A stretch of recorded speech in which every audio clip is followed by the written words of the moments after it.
బంగ్లాదేశ్ రాజధాని ఢాకాలో air force కు చెందిన శిక్షణా విమానం కుప్పకూలింది. ఢాకాలోని స్కూల్పై FT-7GBI విమానం ప్రమాదానికి గురైంది. ఈ ఘటనలో పైలట్ స్పాట్ లో చనిపోయారు. 10 అంతస్తుల స్కూల్ భవనంలో ఉన్న వారిలో చాలా మంది చనిపోయినట్టు అనుమానిస్తున్నారు. సంఘటనా స్థలానికి చేరుకున్న అగ్నిమాపక సిబ్బంది సహాయక చర్యలు చేపట్టారు. మంటలను ఆర్పేందుకు ప్రయత్నించారు. విమానం కూలటంతో స్కూల్ పైభాగం డ్యామేజ్ అయింది. బంగ్లాదేశ్ ఆర్మీ కూడా సహాయక చర్యల్లో పాల్గొంది.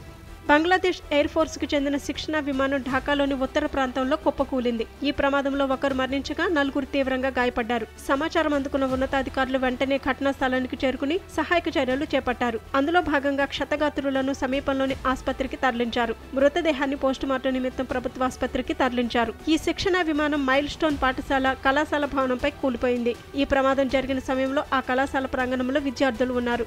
హజ్రత్ షాజహాన్ అంతర్జాతీయ విమానాశ్రయానికి చెందిన సీనియర్ అధికారి ఈ ప్రమాదాన్ని ధృవీకరించారు. ఈ ప్రమాదంలో పైలట్ మరణించినట్లు సమాచారం ఇచ్చారు. అయితే ప్రమాదంలో ఇంకెవరైనా చనిపోయారా, బాధితులు ఎవరైనా ఉన్నారా అన్న దాని గురించి ఇప్పటి వరకు ఎలాంటి సమాచారం ఇవ్వలేదు. ప్రమాదం జరిగిన సమయంలో కళాశాలలో విద్యార్థులు ఉన్నారని చెబుతున్నారు. పెద్ద సంఖ్యలో విద్యార్థులు మరణించి ఉంటారని భావిస్తున్నారు. విమానం నేరుగా కళాశాల భవనాన్ని ఢీకొట్టిందని సద్మాన్ హుస్సేన్ స్పష్టం చేశారు.